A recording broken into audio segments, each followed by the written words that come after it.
Bueno, muy bien. Vamos a ver la última parte de la clase. Es cortito lo que queda, pero bueno, vamos a profundizar mucho, mucho en el conocimiento de la imagen esta que estamos viendo acá, en la pantalla, ¿sí? Entonces, acá nosotros tenemos, cuando entramos con el traductor, ¿sí? Esto habitualmente está acá, el traductor, esto es el cuello, ¿estamos? Este es la pared, sería la pared posterior del útero, esta la pared anterior del útero. Entonces tenemos que reconocer todas las estructuras que vemos en el saco gestacional, empezando desde afuera.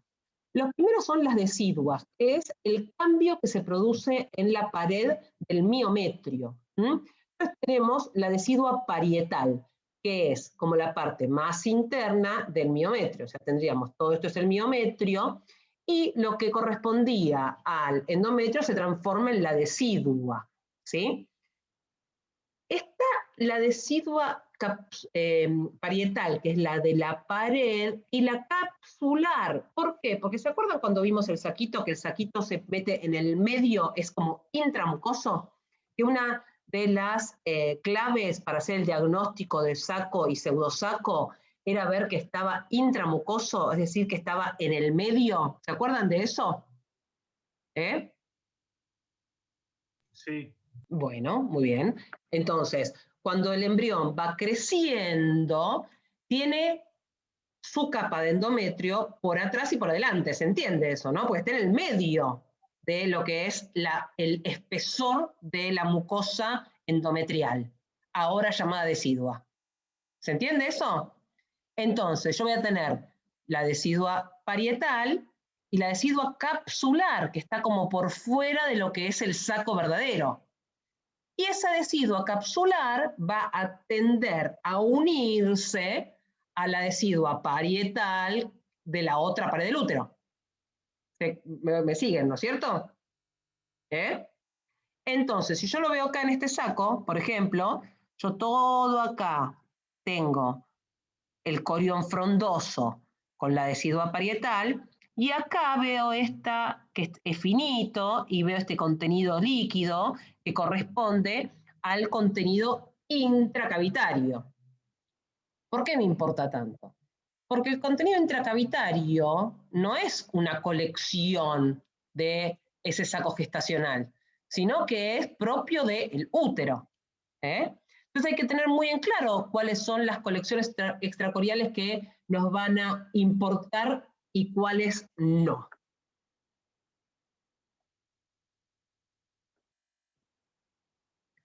Entonces, no todo líquido que rodea el saco es un hematoma. Y el diagnóstico diferencial lo hacemos con la clínica. ¿Qué significa que lo hacemos con la clínica? ¿Qué quiero decir con esto? ¿Escuchó? O sea, ¿cuándo van a tener mayor relevancia las imágenes extracoriales? Cuando la paciente está sangrando. Cuando la paciente está sangrando, ¿sí? Entonces, cuidado con no patologizar a las pacientes.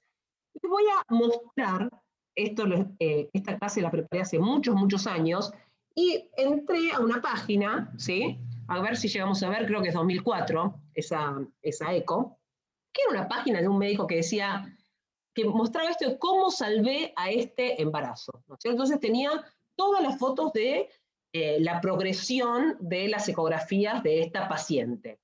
Entonces, diagnóstico de amenaza de aborto, ahí ya vamos a ver aquí, ¿por qué? Porque la amenaza, todo con imágenes de la paciente asintomática, ¿sí? ¿Podemos hacer diagnóstico de amenaza de aborto por ecografía?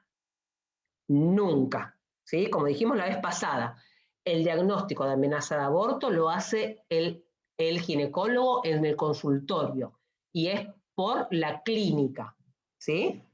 Entonces, en este caso, el médico puso, bueno, este tiene diagnóstico de amenaza de aborto, hematoma, ¿qué le puso ahí? Hematoma, no llego a ver. Retrouterino, ¿qué dice? Cualquier cosa, intrauterino, hematoma intrauterino. La cita a la paciente a las 8 semanas está mucho mejor, y a las 10 semanas publica el caso como le pone progesterona como éxito del tratamiento. ¿Qué pasó acá? ¿Tenía un hematoma este embarazo? ¿Esto No, es era un hematoma? ¿Dónde está la sangre acá? La primera pregunta es, ¿estaba sangrando la señora o no estaba sangrando? ¿Sí? La primera respuesta es, no, no está sangrando. Pero tengo el saco rodeado de sangre. Si eso fuese un hematoma, ¿podría la paciente estar sin sangrado? Si fuese un hematoma verdadero. No. La respuesta es no. Cuando hay sangrado, la sangre sale. No se acumula dentro. Y si se acumulara dentro, crecería de manera automática. ¿Sí? ¿Se entiende ese mecanismo, no? O sea, la sangre, el cuello tiene comunicación con el exterior. El útero tiene comunicación con el exterior a través del cuello. ¿Sí? Entonces, si no hay sangrado, no hacemos diagnóstico de hematoma. Y cuando viene con sangrado, buscamos bien las imágenes a ver cuáles pueden ser hematoma y cuáles no. Las características ecográficas de los hematomas verdaderos.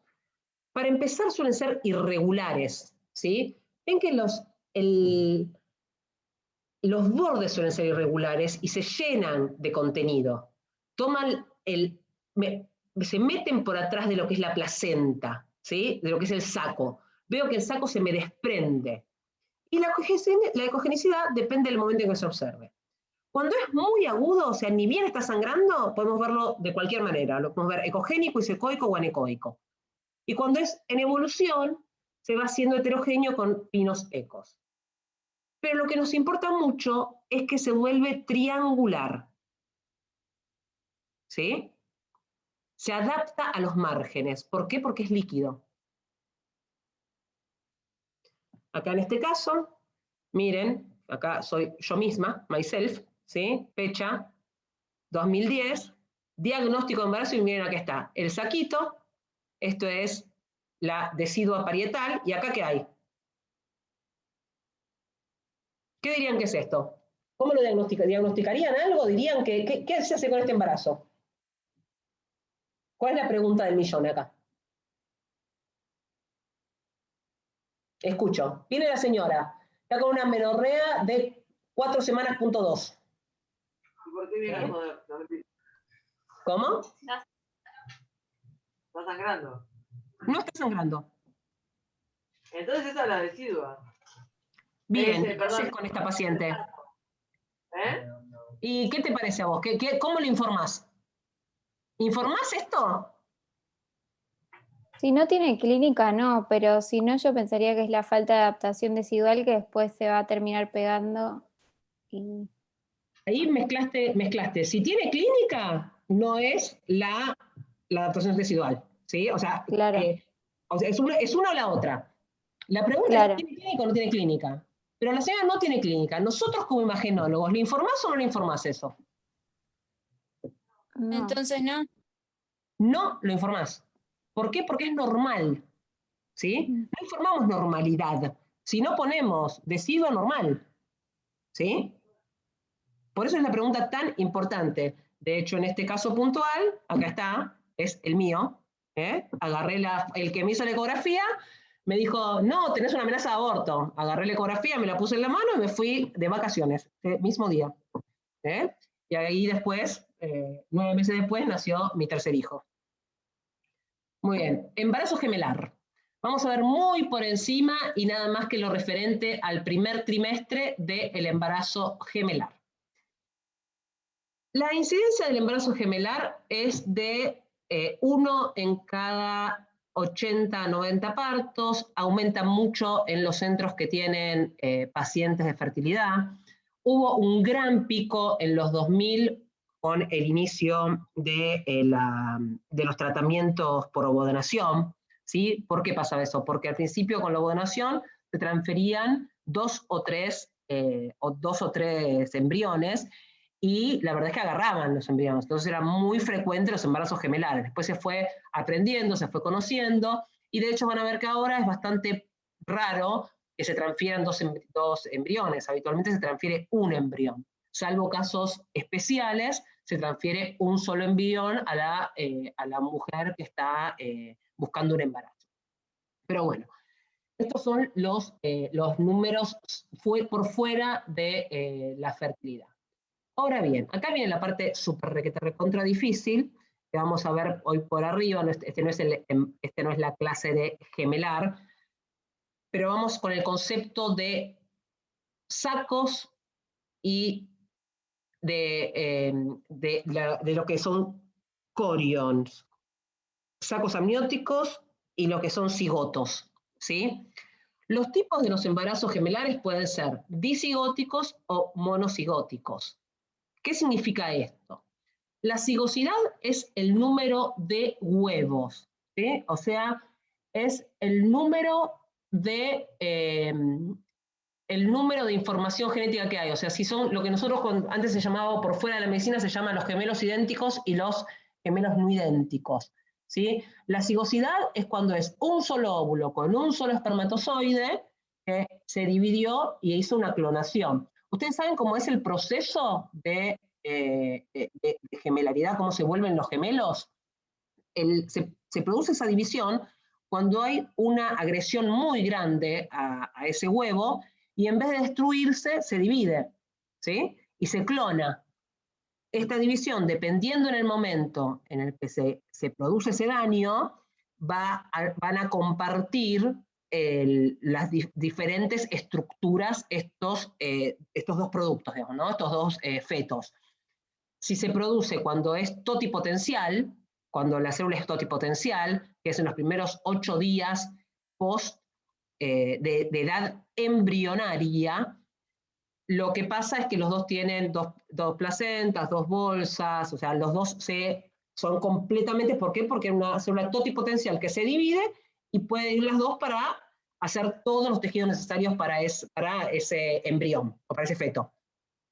Cuando va avanzando, digamos, lo que es la célula totipotencial se va dividiendo y va dejando de ser totipotencial y va siendo cada vez más específica.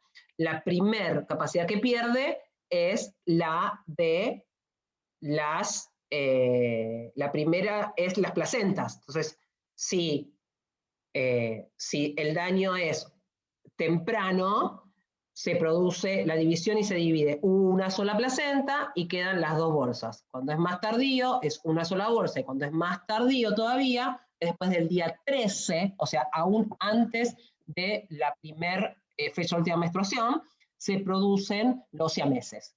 ¿Se entiende este concepto de la cigosidad? ¿Alguien tiene dudas en relación a la cigosidad? ¿Lo que significa?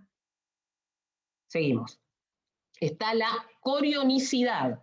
Corionicidad es número de placentas. Y amnionicidad es número de bolsas. ¿Sí? Entonces, hasta la semana 9, esto se decía, en realidad se sigue haciendo, pero bueno, hasta la semana 9 el número de embriones puede cambiar en más o en menos. ¿Por qué se dice esto? ¿Pueden cambiar? ¿Es verdad que puede cambiar el número de embriones en más o en menos? ¿Qué opinan ustedes? ¿Puede aparecer un embrión nuevo? ¿Existe la superfetación? ¿Conocen esa palabra? ¿Saben lo que es la superfetación? La superfetación es cuando una mujer se embaraza nuevamente estando embarazada. O sea, tiene un embrión de 4 semanas y se queda embarazada de nuevo. O tiene un embarazo de 3 semanas y se queda embarazada de nuevo. Entonces tiene diferencia de edad gestacional entre esos dos productos. Esto es rarísimo. ¿Sí? Lo que se hablaba de esto, de que pueden cambiar en más o en menos, es por la gran cantidad de sacos no vistos, ¿sí? O de gemelar no vistos. ¿Por qué pasa eso? Cuando recorremos el útero, muchas veces pasa que vemos el primer saco y nos quedamos quietos, listo, ya está, lo vimos. No hacemos más nada. ¿Sí? Entonces, ¿qué es lo que tenemos que hacer siempre? ¿Cómo es la ecografía completa del primer trimestre? ¿Qué hacemos? Recorremos todo el útero y ¿qué más nos fijamos? Que es muy importante. trompas por si no tiene un... Los ovarios. Muy bien, los ovarios, primero los ovarios. ¿Y qué buscamos en los ovarios primero? Los cuerpos lúteos. Los cuerpos lúteos. ¿Por qué? ¿Qué me va a indicar el cuerpo lúteo? ¿Cuántos hay? O sea, en teoría si hay uno, ¿Cuántos debe ser óvulos solo un bebé, y si hay dos. ¿Cuántos óvulos salieron a la cancha, digamos, ¿no? Por decirlo de alguna manera. Sí. Lo que me dicen los cuerpos lúteos es cuántos óvulos salieron a la cancha. ¿Sí? Entonces, si yo veo un saco y veo un cuerpo lúteo, bueno, me quedo tranquila. Yo recorro todo el útero, veo un saco, veo un cuerpo lúteo. O sea, cuando hay coherencia entre los cuerpos lúteos y la cantidad de sacos, me quedo tranquila.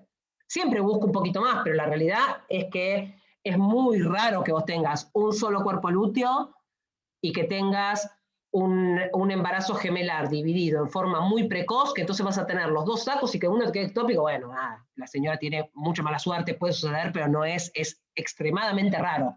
¿Sí? Ahora bien, lo que pasaba mucho antes es que no se miraban los anexos siquiera. Se ponía, se iba, se veía el saco y listo, ya se describía el saco, ya está. Entonces cuando iba la paciente, ni siquiera en la translucencia, la señora llegaba en la semana 18, o le crecía mucho la panza y le hacía una ecografía y tenía un segundo bebé. Digamos, nosotros vivimos en Capital Federal, tenemos ecografía de mucho nivel y estamos rodeados por mucha gente que hace ecografías de mucho nivel. Pero la verdad es que en el grueso del mundo siguen volviendo a aparecer, siguen apareciendo segundo gemelar en el momento del parto. ¿Sí? Muy bien. Entonces, ¿qué diferencia ven en estas dos imágenes? ¿Qué les parece? Si tuviesen que describir una y otra imagen, ¿quién las quiere describir? Comparativamente. Vamos. La primera parece un saco con 2 cigotos, puede ser, y la segunda 2 sacos. Estamos bien, estamos bien, estamos bien. Acá lo que estaría bueno es que todos escribiéramos qué le parece uno y qué le parece otro. Ahí metiste la palabra cigoto, saco, quedó un poco mezclado. ¿Sí? Claro. Para mí en el de la derecha hay un saco con 2 vitelinos, mientras que en la otra parecen haber 2 bolsas completamente separadas. Bien. ¿Quién vota Cande? ¿Quién vota Dani?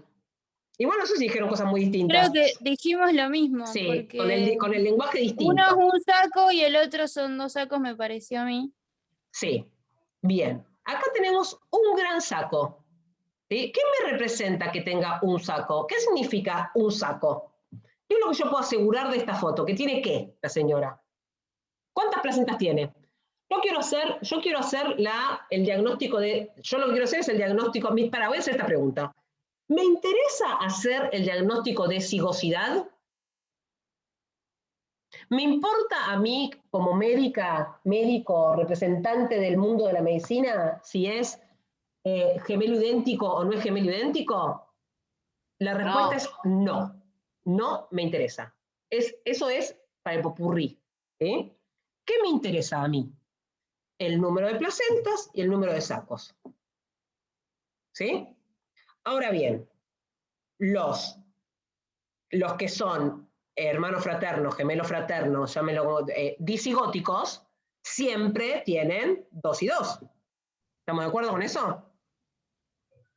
O alguien se queda. Guarda qué difícil esto, ¿eh? No hay clase que no. O sea, piensen si lo entienden. Díganme, no lo entiendo. Entonces, a mí lo que me interesa saber es el número de sacos y el número de amnios. ¿Sí? En esta de acá arriba, ¿cuántos sacos tengo? 2. 2. Tengo 2 sacos. ¿Y en la de abajo? 1. 1.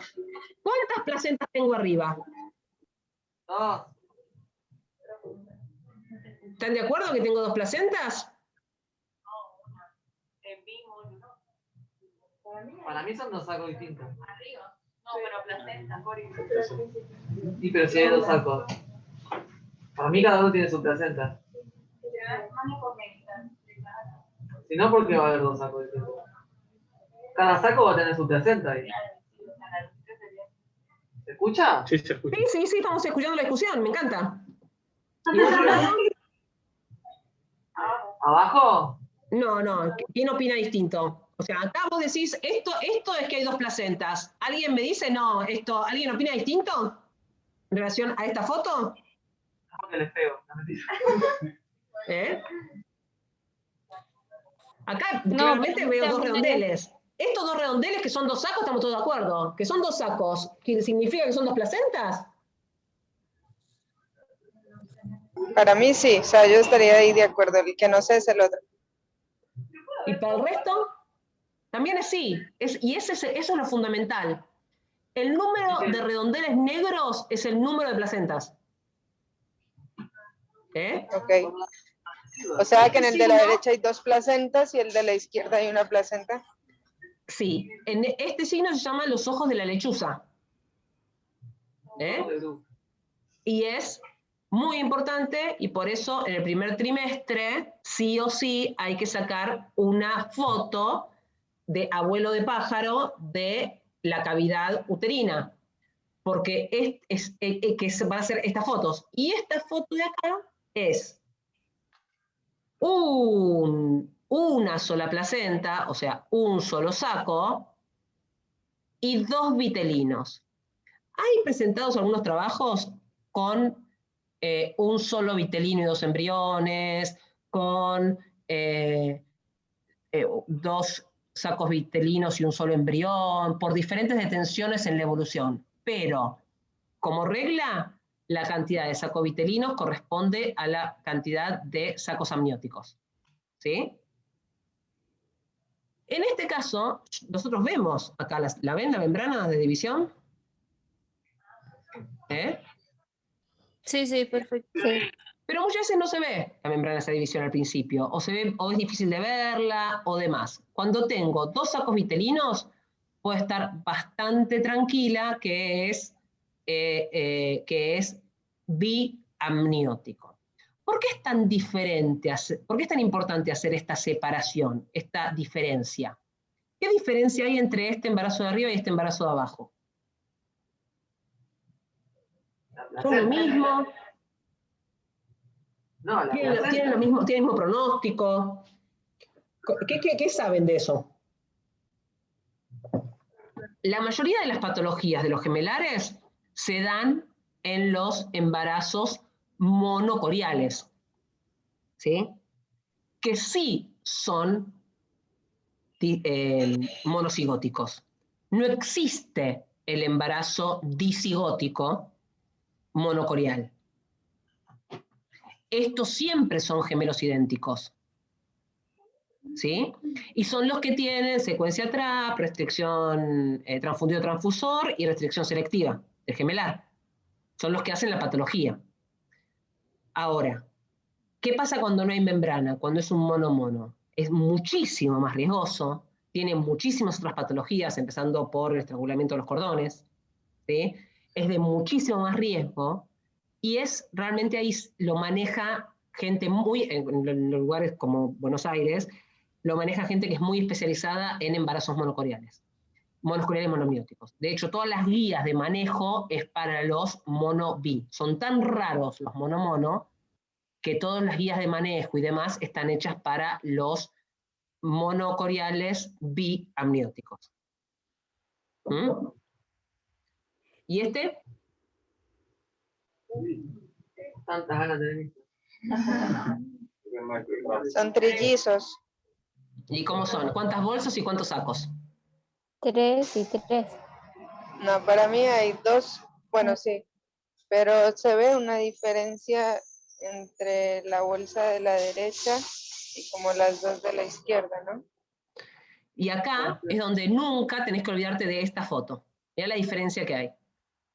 Cuando es monocorial, es un redondel negro. Nunca es así. ¿Entendés? Mirá la diferencia. Esto es un solo saco. Acá son claramente 3 sacos.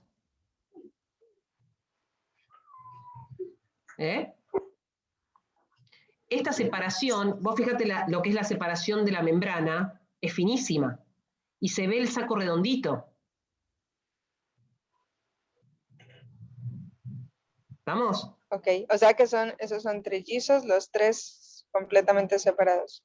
Estos son trigemelar, tricorial, triamniótico. Tri. Ok. ¿Eh? Y estos son de las épocas, de las ovulaciones que cuando agarraban todos como napa, que se transferían al principio, que no se sabía, y la verdad es que se transferían como si fuesen tratamientos.